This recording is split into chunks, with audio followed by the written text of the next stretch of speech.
الحمدللہ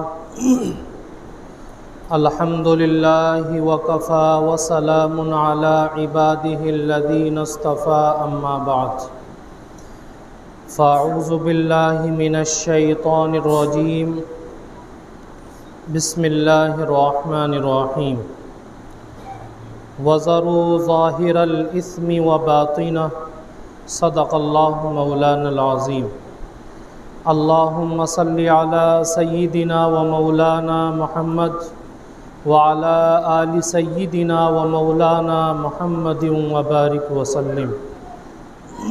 محترم بزرگوں اور دوستوں، عزیز ساتھیوں، گزشتہ ہفتے اللہ کے نبی علیہ السلام کی ایک حدیث کی تشریح چل رہی تھی، جس کے اندر نبی پاک علیہ السلام نے 15 چیزوں کو بیان فرمایا کہ اگر وہ 15 برائیاں مسلمانوں کے اندر داخل ہو جائیں گی تو پھر امت کے اوپر مصائب اور آفتیں تیزی کے ساتھ آئیں گی۔ ان 15 برائیوں میں سے 4 کا تذکرہ ہو چکا۔ کیا 4 کا تذکرہ ہوا؟ نمبر 1، مال غنیمت کے اندر خیانت کرنا۔ نمبر 2، امانت کو غنیمت اور لوٹ کا مال سمجھنا۔ نمبر 3، زکوٰۃ کو تاوان سمجھنا۔ اور نمبر 4، عورت کی فرما برداری اور عورت کا غلام بننا۔ ان 4 برائیوں کا تذکرہ آ چکا۔ 5ویں برائی اللہ کے نبی صلی اللہ علیہ وسلم نے بیان فرمائی، وعق امہ۔ آدمی اگر اپنی ماں کی نافرمانی کرنے لگے تو پھر امت کی خیر نہیں ہے۔ کیوں؟ اس لیے کہ اولاد کے اوپر ماں باپ کی فرما برداری کرنا واجب ہے۔ ایک صحابی اللہ کے نبی علیہ السلام کی خدمت میں حاضر ہوئے اور آ کر کے معلوم کیا، اللہ کے نبی، میں کس کے ساتھ رواداری اور خیر خواہی کا معاملہ کروں؟ اللہ کے نبی فرماتے ہیں اپنی ماں کے ساتھ۔ دوبارہ سوال یہی پوچھا، اللہ کے نبی نے پھر جواب دیا اپنی ماں کے ساتھ۔ تیسری مرتبہ پھر سوال کیا، اللہ کے نبی نے کہا اپنی ماں کے ساتھ۔ چوتھی مرتبہ سوال کرنے پر اللہ کے نبی نے جواب دیا اپنے باپ کے ساتھ۔ میرے بزرگوں، باپ کے مقابلے میں ماں کے لیے 3 مرتبہ اللہ کے نبی نے زائد فرمایا کہ اپنی ماں کے ساتھ حسن سلوک کا معاملہ کرو، اپنی ماں کے ساتھ خیر خواہی اور رواداری کا معاملہ کرو۔ 3 مرتبہ کیوں اللہ کے نبی نے باپ کے مقابلے میں زیادہ فرمایا؟ اس کی وجہ لکھی ہے کہ ماں 3 تکلیفیں ایسی اٹھاتی ہے کہ جس کی باپ کو کوئی خبر نہیں، جس باپ کے اندر کوئی حصہ نہیں۔ وہ 3 تکلیفیں کیا ہیں؟ پہلی تکلیف، عورت 9-10 مہینے بچے کو اپنے پیٹ کے اندر رکھتی ہے، اور اس حمل کے زمانے میں عورت کو جو تکلیف ہوتی ہے کہ کبھی رات کو ادھر کروٹ بدلتی ہے، کبھی ادھر کروٹ بدلتی ہے، اور ان 9 مہینے کے درمیان عورت اچھے سے نہ سو سکتی ہے، نہ کھا سکتی ہے، نہ پی سکتی ہے۔ یہ جو تکلیف عورت برداشت کرتی ہے، باپ کا اس میں کوئی حصہ نہیں، باپ کو اس تکلیف کی کوئی خبر نہیں۔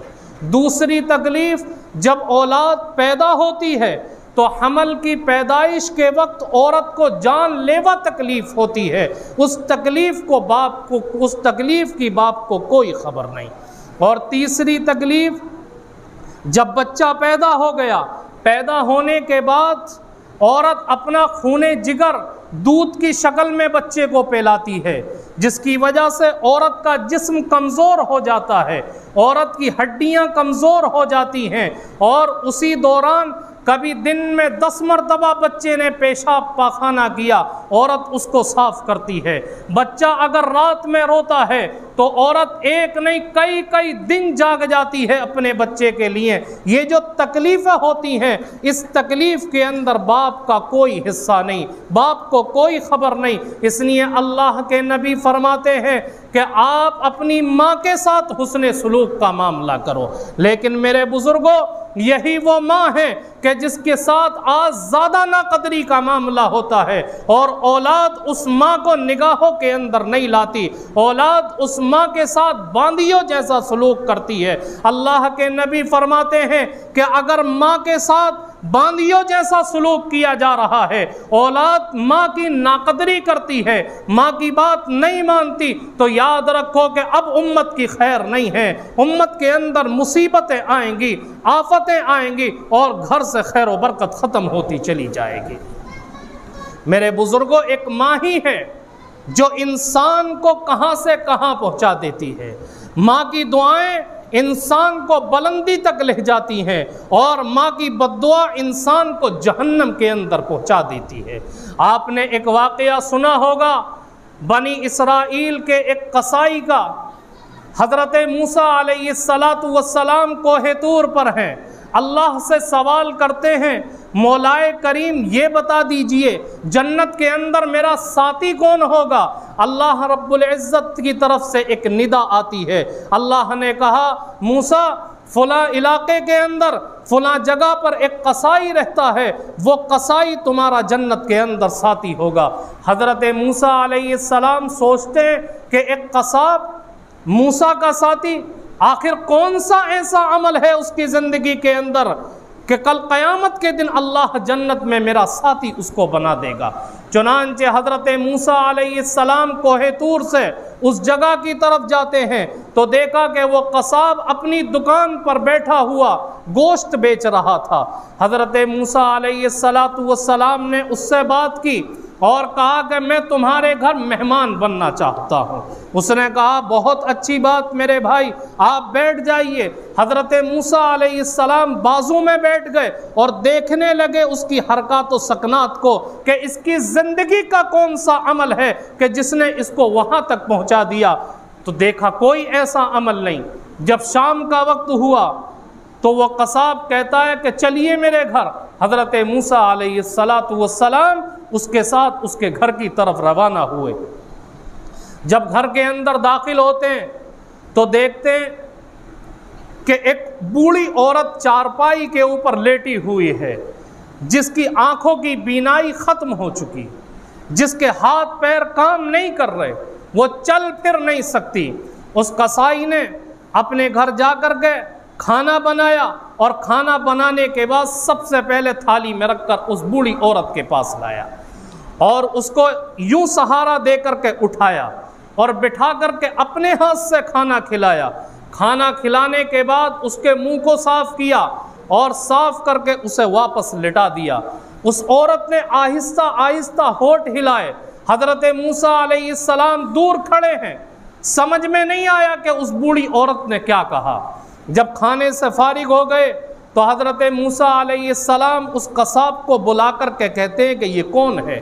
وہ کہتا ہے کہ یہ میری ماں ہے، اور میں اس کی صبح کو خدمت کر کے کام پہ جاتا ہوں اور شام کو آ کر کے پھر کرتا ہوں۔ حضرت موسیٰ علیہ السلام نے کہا کہ کھانے کے بعد جو یہ ہونٹ ہلا رہی تھی تو کیا کہہ رہی تھی اپنی زبان سے؟ وہ قصاب کہتا ہے کہ میں روزانہ جب اپنی ماں کو کھانا کھلاتا ہوں، اس کی خدمت کرتا ہوں، تو یہ کھانے کے بعد روزانہ مجھے دعا دیتی ہے کہ اللہ میرے بیٹے کو موسیٰ کا ساتھی جنت کے اندر بنا دینا۔ حضرت موسیٰ علیہ السلام سمجھ گئے اور کہا میرے بھائی تیرا کام تیری ماں کی دعاؤں نے کر دیا اور تجھے زمین سے اٹھا کر کے وہاں پہنچا دیا۔ یہ ماں کی دعائیں ہوتی ہیں کہ انسان کے ساتھ اگر ماں کی دعا ہے تو دنیا کی کوئی چیز اس کا کچھ نہیں بگاڑ سکتی۔ بزرگوں نے لکھا ہے کہ اگر دنیا کے سارے ولی مل کر کے، دنیا کے سارے متقی مل کر کے اگر کسی کے لیے بد دعا کرتے ہیں لیکن اس کی ماں کی دعائیں اس کے ساتھ ہیں تو اس کا کچھ نہیں بگاڑ سکتی۔ لیکن یاد رکھیں کہ اگر ماں کا دل ناراض ہے، ماں پریشان ہے، ماں اپنی اولاد کے لیے بد دعا کرتی ہے تو لکھا کہ دنیا کے متقی اس کی بھلائی کی دعا کریں تب بھی اس کا بیڑا غرق ہونے سے دنیا کی کوئی چیز نہیں بچا سکتی۔ اللہ کے نبی علیہ السلام صحابہ کے سامنے بیٹھے اور بیٹھ کر کے کہتے ہیں کہ میں تمہیں سب سے بڑے گناہ کی چیز نہ بتا دوں؟ صحابہ کرام کہتے ہیں اللہ کے نبی ضرور بتائیے۔ تو اللہ کے نبی فرماتے ہیں کہ 3 چیزیں سب سے بڑے گناہ کی ہیں، 3 چیزیں سب سے بڑے گناہ کی ہیں۔ فرمایا پہلی چیز عبادت کے اندر اللہ کے ساتھ کسی کو شریک ٹھہرانا سب سے بڑا گناہ، دوسری چیز والدین کی نافرمانی کرنا سب سے بڑا گناہ، تیسری چیز جھوٹی گواہی دینا سب سے بڑا گناہ۔ میرے بزرگوں، اگر اس روایت کے اندر غور و فکر کیا جائے تو پتہ چلتا ہے کہ اللہ کے نبی علیہ السلام نے والدین کے ساتھ نافرمانی کو شرک کے برابر گناہ قرار دیا۔ اس لیے ہمیں چاہیے کہ اگر اللہ نے ہمیں ماں باپ ابھی عطا کر رکھے ہیں، ماں باپ ہمارے حیات ہیں، تو ہم ان کی خدمت کر کے، ان کی فرما برداری کر کے اپنے آپ کو جنت کا مستحق بنانے کی کوشش کریں۔ تو 5ویں برائی اللہ کے نبی نے بیان فرمائی وَعَقَّ أُمَّهُ، اپنی ماں کی نافرمانی اگر کی جا رہی ہے تو پھر امت کی خیر نہیں۔ 6ٹھی برائی، 6ٹھی اور 7ویں 2 برائی اللہ کے نبی نے ملا کر بیان فرمائی۔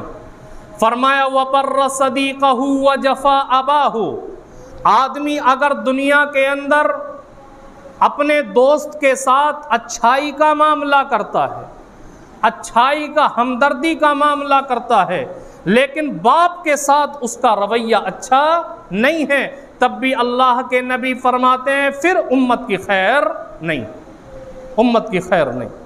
آپ نے دیکھا ہوگا کہ بہت سارے نوجوان، بہت سارے افراد ایسے ہیں، گھر سے باہر نکلیں گے، دوستوں کے اندر بیٹھیں گے تو ان کے چہرے کے اوپر عجیب قسم کی خوشی ہوتی ہے، دوستوں سے ہنسی مذاق کرتے ہیں، لیکن جیسے ہی گھر کے اندر آئے باپ نے سوالات شروع کیے تو بھوئیں چڑھ جاتی ہیں اور آدمی کی پیشانی کے اوپر شکن آ جاتی ہے۔ اللہ کے نبی فرماتے ہیں کہ دوستوں کے ساتھ اچھا رویہ اور ماں باپ کے ساتھ غلط رویہ اختیار کرنا، اگر یہ گناہ کوئی کرتا ہے تو امت کی خیر نہیں ہے، اس امت کے اندر برائیاں اور آفتیں، مصیبتیں اللہ کی طرف سے پے در پہ آنا شروع ہو جائیں۔ اس لیے میرے بزرگوں، والدین کے ساتھ نافرمانی یہ ایک زہریلا سلسلہ ہے جو یکے بعد ترتیب سے چلتا رہتا ہے۔ اگر ہم نے اپنے والدین کے ساتھ نافرمانی کی تو ہماری اولاد ہم سے ایک قدم آگے بڑھ کر کے نافرمانی کرے گی، اور اگر اس نے نافرمانی کی تو اس کی اولاد اس سے آگے بڑھ کر کے نافرمانی کرے گی۔ ہمارے مراد آباد کے اندر ایک مشہور مدرسہ ہے، مدرسہ شاہی، بڑا ادارہ ہے، اس کے شیخ الحدیث تھے شیخ عبد الجبار صاحب رحمۃ اللہ علیہ، بہت بڑی ہستی گزری ہے شیخ عبد الجبار صاحب رحمۃ اللہ علیہ کی۔ حضرت بیان کیا کرتے تھے اپنے متعلقین میں سے ایک کا واقعہ، کہتے تھے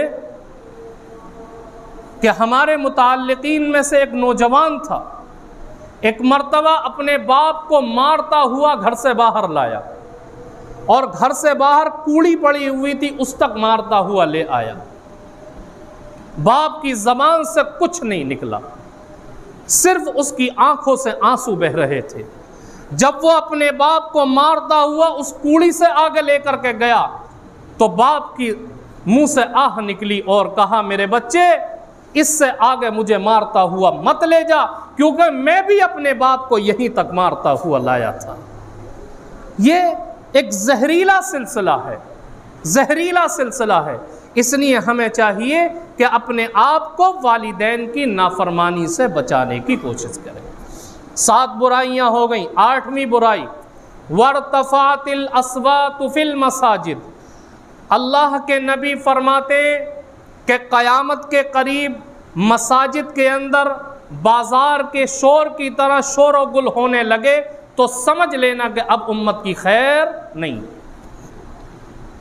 اور آپ نے بیان فرمایا، حدیث ہے اللہ کے نبی کی، کہ قیامت کے قریب ایک ایسا دور آئے گا، ایک ایسا زمانہ آئے گا کہ لوگ مسجدوں کے اندر بیٹھ کر دنیا کی باتیں کریں گے، مسجد کے اندر بیٹھ کر لین دین کی باتیں کریں گے، اور بہت سارے لوگ صرف فضول باتیں کریں گے، ہنسی مذاق کریں گے مسجد کے اندر بیٹھ کر کے۔ اللہ کے نبی فرماتے ہیں کہ ایسے لوگوں کی اللہ کو کوئی ضرورت نہیں۔ اس لیے میرے بزرگوں، مساجد کا ادب اور احترام مسلمان کے اوپر واجب ہے، اور ہم کوشش کریں کہ مسجد کے اندر بیٹھ کر کے دنیا کی بات نہ کریں۔ اگر ہم مسجد کے اندر بیٹھ کر کے دنیا کی بات کرتے ہیں، گپ شپ کرتے ہیں، ہنسی مذاق کرتے ہیں، تو یاد رکھیں کہ آدمی کو احساس بھی نہیں ہوتا اور بلا وجہ گناہ کا ارتکاب ہو جاتا ہے۔ تو 8ویں برائی اللہ کے نبی نے بیان فرمائی کہ مساجد کے اندر شور و گل ہونے لگے تو امت کی خیر نہیں۔ 9ویں برائی فرمایا وَقَانَ زَعِيمُ الْقَوْمِ أَرْذَلُهُمْ، اگر حکومت کا سرپرست اور عمرا اگر یہ قوم کے سب سے گھٹیا اور ذلیل لوگ ہوتے ہیں تو پھر اس قوم کی بھی خیر نہیں۔ اگر حکومت کے اوپر جو لوگ قابض ہیں، جن کے ہاتھ میں باغ ڈور ہیں، وہ علم والے نہیں ہیں، عقل اور دانش والے نہیں ہیں، تو وہ امت اور پوری قوم کو ڈبا کر کے رکھ دیں گے۔ اور اگر وہی سمجھدار لوگ ہیں، علم والے لوگ ہیں، عقل مند لوگ ہیں، تو اللہ اس کے اندر خیر و برکت ڈال دے گا۔ اللہ کے نبی علیہ السلام فرماتے ہیں کہ اگر امت کے اندر 3 خوبیاں موجود رہیں گی تو اس امت کا زندہ رہنا قبر کے اندر دفن ہونے سے بہتر ہے۔ وہ 3 خوبیاں کیا ہیں؟ فرمایا کہ امت کے عمرا اور سربراہان حکومت یہ شریف اور اچھے لوگ ہوں۔ دوسری کہ قوم کے جو مالدار لوگ ہیں وہ سخی ہیں، جو کمزوروں کے ساتھ ہمدردی کا معاملہ کرتے ہیں۔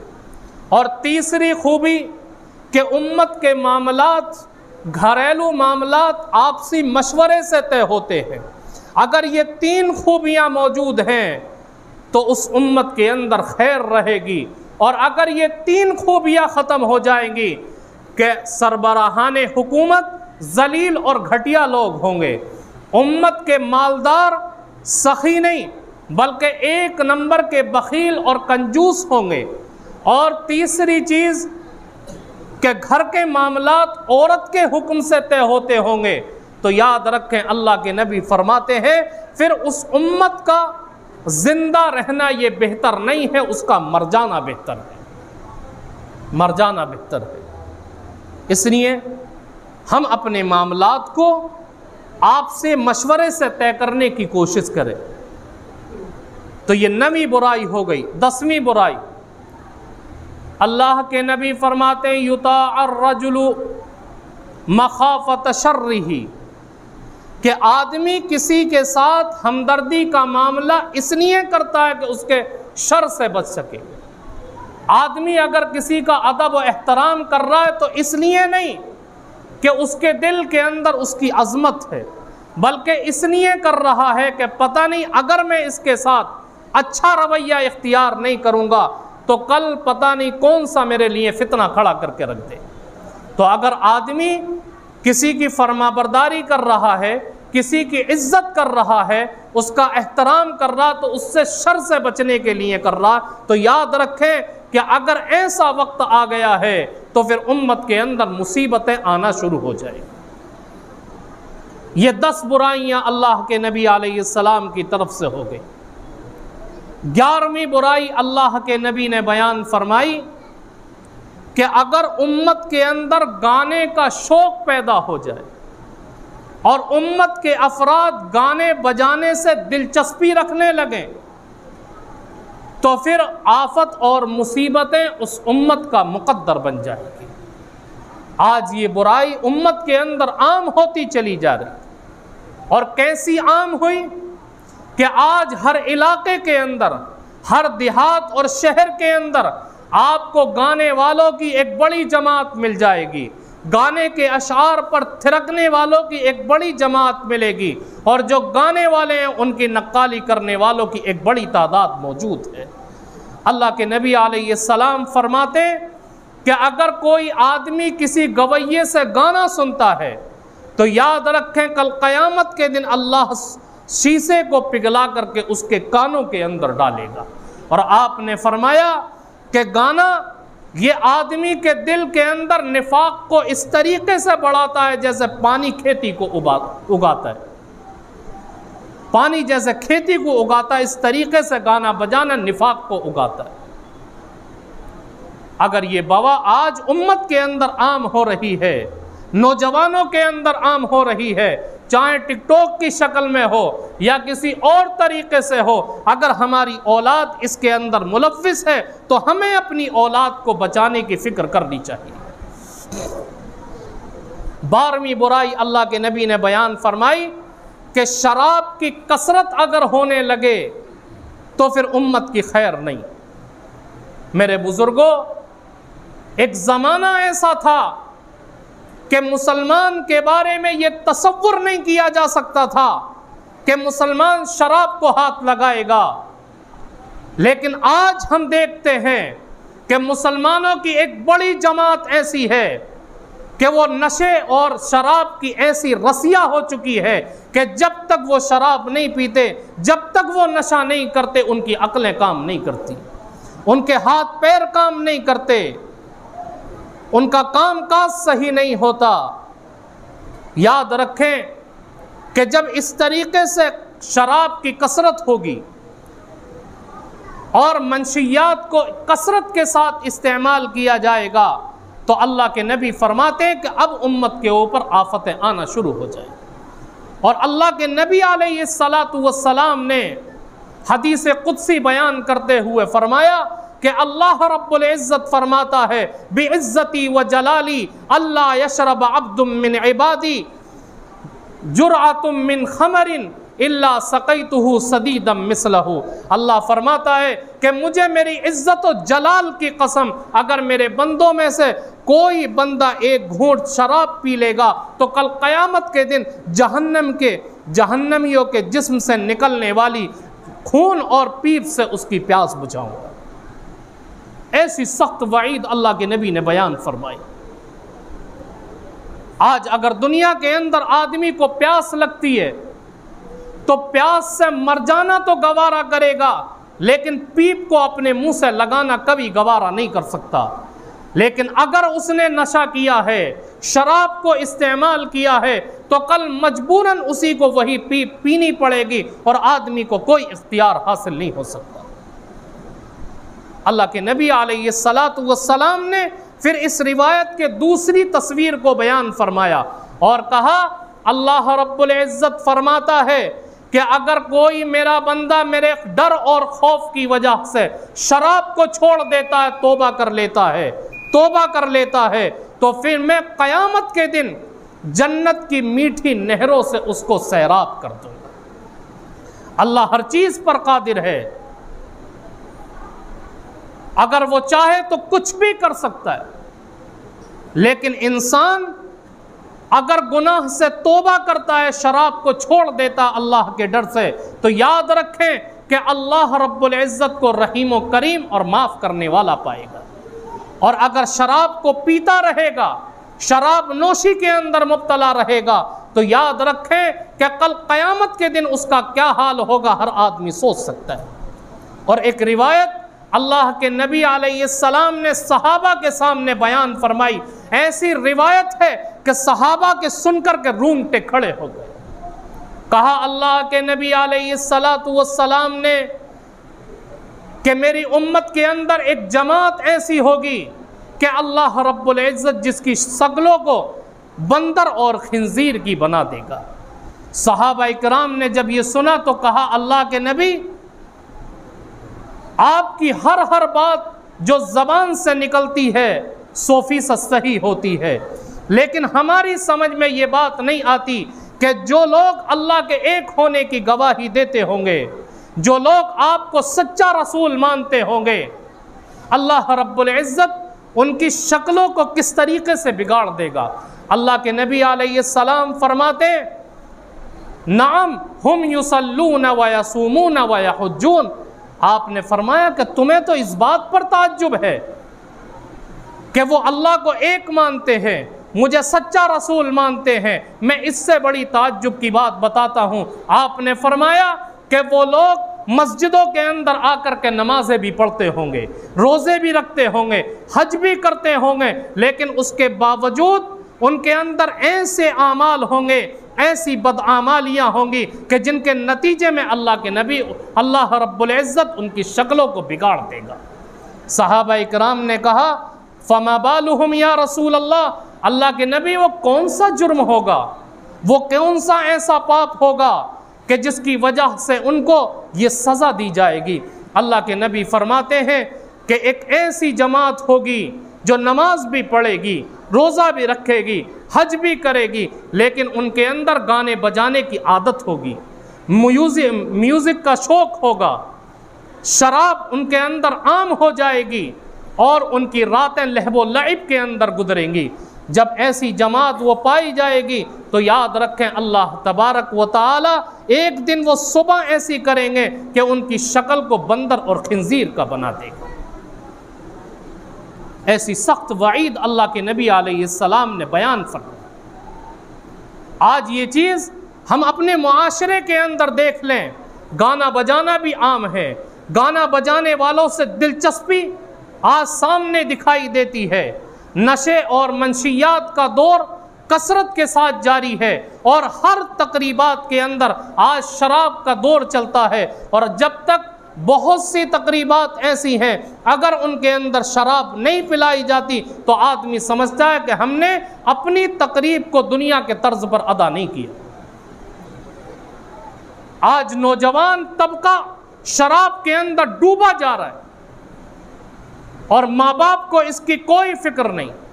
چھوٹے چھوٹے بچے، چھوٹے چھوٹے نوجوان اولاد آج گانے بجانے کے اندر اس طریقے سے مصروف ہیں کہ گھر والوں کو اس کا کوئی احساس نہیں ہوتا۔ آج ہر گھر کے اندر دیکھو ٹک ٹاک بنایا جاتا ہے، گانے کے اوپر ناچ کر کے ویڈیو بنائی جاتی ہے۔ اللہ کے نبی فرماتے ہیں کہ ایسے لوگ جب پائے جائیں گے اللہ ان کی شکل کو بندر اور خنزیر کا بنا دے گا۔ اس لیے میرے بزرگوں یہ برائیاں پائی جا رہی ہیں، امت کے اندر پائی جا رہی ہیں، ہم اپنے آپ کو ان برائیوں سے بچانے کی کوشش کریں، ورنہ اگر یہی طرز عمل چلتا رہا، یہی چلتا رہا تو یاد رکھیں کہ امت کی خیر نہیں ہو سکتی۔ آج جو مصیبتیں ہیں، آج گھر کے اندر پریشانیاں ہیں، گھر کے اندر برکت نہیں ہے، یہ بیماریاں، یہ بے برکتی، یہ انہی چیزوں کے نتیجے کے اندر آتی ہے۔ جب اولاد اللہ کی نافرمانیوں پر اترتی ہے، گھر والے اللہ کی نافرمانیاں کرتے ہیں تو اللہ رب العزت پریشانی کی بتی زندگی کے اندر لگا دے۔ تو یہ 12 قسم کی برائیاں ہو گئی۔ 13ویں قسم اللہ کے نبی علیہ السلام نے بیان فرمائی کہ مرد بھی ریشم پہننے لگیں گے۔ اگر مرد ریشم کا استعمال کرنے لگیں تو پھر امت کے اوپر مصیبتیں اور آفتیں آنے لگیں گی، کیونکہ اللہ کے نبی صلی اللہ علیہ وسلم نے مردوں کے لیے سونے اور ریشم کو حرام قرار دیا ہے، اس لیے مرد کے لیے ریشم کا استعمال کرنا صحیح نہیں ہے، لیکن اگر مرد ریشم کو استعمال کریں گے تو اللہ کی طرف سے آفتیں آئیں گی۔ 14ویں قسم اللہ کے نبی نے بیان فرمائی کہ گانے بجانے کی چیزیں عام ہو جائیں گی اور اسی کا شوق لوگوں کو ہو جائے گا تو پھر آفتیں اور پریشانیاں آنا اللہ کی طرف سے شروع ہو جائیں گی۔ اور